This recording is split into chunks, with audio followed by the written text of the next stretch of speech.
पिछले उसमें किसान की मक्का 2100 रुपए कुंटल बिकी थी, आज किसान की मक्का 1100 रुपए कुंटल बिक रही है। मोदी की मेहरबानी है। पिछली साल बाजरा 2200 रुपए कुंटल बिक रहा था, आज 1400 रुपए कुंटल बिक रहा, समझे ना? किसकी मेहरबानी है? धान पिछले साल 2500 रुपया कुंटल था, आज 1900 रुपया कुंटल है। किसकी मेहरबानी है? क्या मैं खागा उसे? निकाले झूठिया, उसके मुकाबले झूठिया ही ना कोई हिंदुस्तान में भी नहीं है। अच्छा जी। इतना लंबा झूठिया आदमी। और दूसरी बात मीडिया वाले की, मीडिया भी मोदी की है, जो मीडिया मोदी के, जो मोदी सरकार कहती है उसे करता। सुशांत से इस देश का भला हो रहा, सुशांत से इस देश का भला हो रहा। जो 2 महीना सुशांत पे लगा दी, 3 महीने हो गए। 3 महीने। अच्छा, कोरोना में कितनी मौत होगी, ये देश बर्बाद कर दिया इस मोदी ने। हाँ जी, मीडिया वाले जो मोदी के हैं सब, समझे ना? 1-2 चैनल है, बाकी सब मोदी के। जो देश में अत्याचार हो रहे उन पर कोई गौर नहीं है। जहाँ मोदी के वो बात है वहाँ जो तुम। हमें प्रधानमंत्री की जबान पर विश्वास इसलिए नहीं है क्योंकि उन्होंने जब कहा था कि देश के नौजवानों को 2 करोड़ रोजगार देने का काम करेंगे, 15 लाख रुपए देने का काम वादा उन्होंने किया था। वो सारे वादे फेल होते आज नजर दिख गए हैं किसान को। आने वाले समय में जो चुनाव होंगे, नरेंद्र मोदी को मुंह की खानी पड़ेगी। किसान आज नाराज है। अरे भैया, देश की जनता समझी समझाई ना पॉइंट पकड़ लियो। हिंदू मुस्लिम की लड़ाई करवाते रहो ना, किसान की जरूरत ना मजदूर की जरूरत। किसान विरोधी सरकार है, कहने से काम नहीं चलता, लिखित में काम चलता। प्रधानमंत्री कहता कुछ है, करता कुछ है। लिखित में तो उस बात है कि प्रधानमंत्री कह रहा है हम एमएसपी नहीं हटाएंगे, अरे कहने से काम नहीं चल, लिखित में दो। ये जो बिल पास किया है प्रधानमंत्री जी ने, ये किसानों से पूछ के पास किया? क्या सरकार जाके खेतों में हल जोतती है? मैं आपसे एक सीधा साधा प्रश्न करना चाहता हूँ। ये वही किसान जो यहाँ बैठे हुए हैं, अगर किसानों के हित में ये कानून होता। आज किसान कर्ज में डूबता जा रहा है। मोदी सरकार उद्योगपतियों का कर्ज माफ करने का काम कर रही है। किसान आज आत्महत्या कर रहे हैं, जहर खा करके अपनी आत्महत्या करने का काम किसान कर रहे हैं। आप इन किसानों से जाके पूछिए क्या इनके हित में ये कानून है?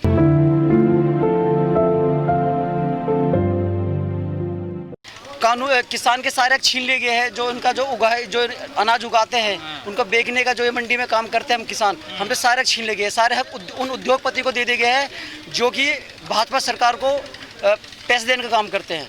किसानों के हित में एक भी ऐसा बिल पास नहीं किया है जो जिससे किसान खुश हो सके। मुझे ये लग रहा है कि जब ये कानून बना तो किसान के प्रतिनिधित्व जो होते हैं, किसान यूनियन के जो कितने किसान यूनियन चल रहे हैं उनसे पूछना चाहिए था। जब इन्होंने कानून बनाया तो इनको एमएसपी को कानून बनाना चाहिए था, किसानों को उनका लाभ मिल सके। प्रधानमंत्री कह रहे हैं एमएसपी तो जारी रहेगी, भले से कानून में नहीं है वो कानून में होना चाहिए था। हमारा अधिकार है। एमएसपी जब रहेगा तो किसान को उसका मूल्य पूरा मिलेगा। जब ये कॉन्ट्रैक्ट फार्मिंग की बात करते हैं, यदि किसी कॉन्ट्रैक्ट फार्मिंग में यदि आप किसी से कॉन्ट्रैक्ट करेंगे, आप कॉन्ट्रैक्ट उस समय करेंगे जिस समय उस फसल का कोई नाम नहीं होगा। फसल उगने के बाद में जब कॉन्ट्रैक्ट जो होगा उस समय का रेट होगा। और जो एमएसपी, अगर यदि एमएसपी पे कानून होता तो जो किसान की जो फसल उगती उस पर वो रेट मिल। कुछ भी अच्छा नहीं है। हम मानते हैं कि जब एमएसपी को कानून में लिया जाता, किसानों को उनका अधिकार मिलता। आज किसान दर बदर की ठोकर खाएंगे। जब कॉन्ट्रैक्ट फार्मिंग को ये लोग बढ़ावा दे रहे हैं, उद्योगपति आएंगे और उन्हें जो फसल चाहिए कि उसके वो रेट अपने तय करेंगे। जिस समय आप लोग कॉन्ट्रैक्ट करेंगे, यदि आप कोई कॉन्ट्रैक्ट करते हैं तो उस समय का रेट निर्धारित होता है जिससे आप रास्ते खोल दें किसानों के लिए। अब किसान अपना फसल कहीं भी किसी भी राज्य में बेच सकते हैं। ये तो पहले भी था। किसान के पास साधन कहाँ है और किसान जमाखोरी कहाँ कर सकता है? किसान अपनी लागत को लेने के लिए किसान को फसल बेचनी अति आवश्यक होती है, क्योंकि वो दूसरी फसल के लिए पैसे कहाँ से लाएगा। यदि विपक्ष ने गुमराह करने का काम किया है तो मोदी सरकार खुल के बताए कि एमएसपी का कानून क्यों नहीं बनाया। जो किसान को उसका वाजिब रेट मिलना चाहिए, उसकी फसल का जो लागत होती है उससे ऊपर उठ करके उसका एमएसपी न्यूनतम समर्थन मूल्य मिलना चाहिए। हम ईट साइड बनाने का काम करेंगे। चुनाव आने वाला है, सरकार को खदेड़ने का काम किसान करेगा। किसान जब पक्ष में वोट कर सकता है तो विपक्ष में भी किसान वोट कर सकता है। अच्छे दिन वाई में तो आ रहे 2000 की फसल 1000 में बिक रही है। अच्छे दिन आ रहे हैं। अच्छे दिन सिर्फ उद्योगपतियों के आने वाले हैं। उन्होंने उद्योगपतियों के फेवर में कानून बनाए हैं। उद्योगपतियों को लाभ देने के लिए उनके कर्ज माफ किए हैं। किसानों को सिर्फ और सिर्फ जुमलेबाजी किसानों के साथ की है, क्योंकि चुनाव के वक्त में आप देखोगे जब चुनाव आएगा तो किसानों के लिए नए नए ढकोसले लेकर के मोदी सरकार चुनाव मैदान में उतरेगी। लेकिन किसान अब की बार उन्हें समझ चुका है कि वो किसान विरोधी है, वो व्यापारी हितैषी है, वो उद्योगपति हितैषी है, लेकिन किसान मजदूर विरोधी है नरेंद्र मोदी। सरकार की बातों से काम नहीं चल रहा, लिखित में चलता है। लिखित में दिया नहीं, वो वापस नहीं लेगी जैसे किसान मांग कर रहे हैं। अरे तो वापस नहीं लेगी तो हम पे हटाने भी तो आते हैं। अरे हम पे मरना भी आता, मारना भी आता। हम किसान के बेटे, हमने देश आजाद किया था। ये समझे ना, हमारे पूर्वजों ने देश आजाद किया। आज भी देश आजाद कर देंगे। हम सोच लेंगे अब भी गुलाम तो दूसरा। क्या ये सरकार किसान विरोधी है? क्या पक्का विरोधी है, पक्का। अरे यार क्या दे रहे हैं, ये कौन सा दे रहे हैं? अभी इनने जो कोरोना में झूठ बोले हम इतने 100 करोड़ दे रहे, इतने 1000 करोड़ दे रहे, कितने दे दिए? किस मुझे बताओ किसने दे दिए? एक आध तो बताओ उससे। अरे आय होगी दुगनी भैया, जो 2100 में फसल बिक्री थी वो 1000 बिक्री है सीधी, दूनी हुई ना हुई। जो 2200 में बाजरा बिक रहा था 1400 बिक्री, दूनी होगी है ना? दूनी के इनके बात करो। जो 2500 में धान बिक रहा था 1900 बिक गया, तो दुगनी हुई या आधी रह गई? बता दो मुझे। तो 1100 बिक रही है, 1300 बिक रही है जो 2000 फसल, तो दुगनी होगी तारे हिसाब से, तो मोदी के हिसाब से दुगनी होगी है भैया। मतलब जाके 100 कुंटल गेहूँ बिकेंगे, 100 कुंटल गेहूँ में 50,000 का नुकसान है, समझे ना? और वो जो अनुदान हमें जो 12,000 रुपया में हमारा अनुदान पूरा होगा, हमारे घाटल कट का पूरा, बताओ तुम। अगर हमें 12,000 रुपये साल में मिल गए तो नहीं, साल में 12 का 6 ही तो मिले, 6,000 में होगा हमारा 50,000 का नुकसान पूरा, बताओ तुम।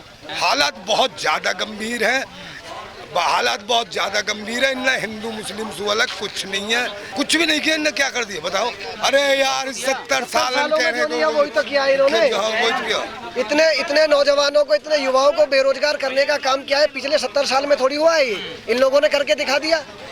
ये लोग सिर्फ जाति और धर्म की बात करते हैं, ये लोग किसान नौजवान मजदूर की बात करें। आप लोग किसान नहीं है, कांग्रेस के लोग हैं इसलिए सड़कों पे उतर रहे हैं। मैं किसान हूँ, मैं किसान एकता संघ का प्रदेश महासचिव हूँ, किसान का बेटा हूँ, खेती करता हूँ मैं।